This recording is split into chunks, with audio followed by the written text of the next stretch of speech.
सुरेश सोम जी मेरठ से। महाराज जी राधे राधे, आपके चरणों में कोटि कोटि प्रणाम।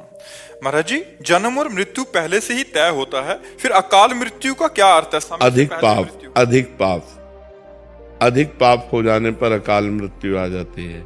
जैसे जन्म और मृत्यु का हमारा समय तय है, वो जवानी में भी मर सकता है, बुढ़ापा भी मर सकता है, पर जो अचानक अकाल मृत्यु होती है जिसकी, वो अधिक पाप बन गया, कोई महत पाप बन गया, महान पाप बन गया, तो तत्काल आयु को छीन करके उसका नाश कर देता है।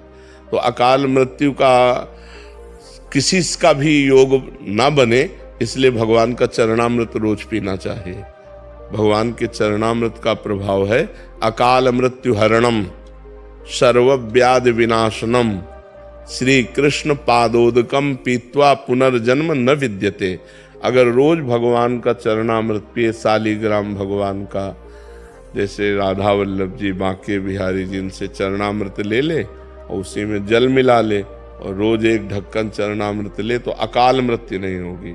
अकाल मृत्यु हरणम सर्वव्याधि विनाशनम, समस्त रोगों का शमन करने की सामर्थ्य और भगवान की प्राप्ति की भी उमंग ये चरणामृत प्रकट करता है। जो रोज चरणामृत पीता है उसकी अकाल मृत्यु नहीं हो सकती, उसको कोई रोग परेशान नहीं कर सकता। होगा, शरीर में हो सकता है रोग, लेकिन उसको परेशान नहीं कर सकता, और उसका शरीर जब छूटेगा तो अब अगला जन्म नहीं होगा, ऐसी उसकी स्थिति बन जाएगी। भगवान का अंतिम समय स्मरण आ जाएगा अगर रोज नियम से चरणामृत पीता है। अकाल मृत्यु हरणम सर्वव्याधि विनाशनम श्री कृष्ण पादोदकम पीत्वा पुनर्जन्म न विद्यते।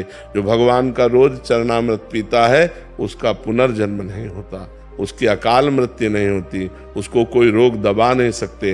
नहीं तो अपने द्वारा पाप ऐसे बन जाते हैं। अब जैसे गर्भ हत्या है, भ्रूण हत्या है, स्त्री हत्या है, वृद्ध हत्या है, कई ऐसी हत्याएं हैं, कई ऐसे पाप हैं जो महत पाप बन जाते हैं और जीवन बर्बाद हो जाता है। जीवन, आजकल तो लोग विचार ही नहीं करते कि पाप हो रहा है, तो जहाँ पाप बन जाता है, इस जन्म में तो दुर्दशा होगी और जब अगले जन्म में लेंगे तो भारी दुर्दशा इनकी होगी। अब ये उस समय भले कोई पाप न कर रहे हो, तभी लगता है कि यार देखो इस आदमी को कितना कष्ट, लेकिन ये वही आदमी है। अगर इसको पूरी सीन दिखाई जाए तो आपकी ठीक है, भले इसको ऐसा ही होना चाहिए। तो जो दंड मिलता है ना, जिंदा जल गए, ट्रक में पिस गए, अब ये सब वही हैं। अब इस जन्म में आए घूम के तो अच्छे आदमी है, भले पाप नहीं कर रहे, लेकिन पूर्व का जो पाप है वो पीस देगा, वो जला देगा।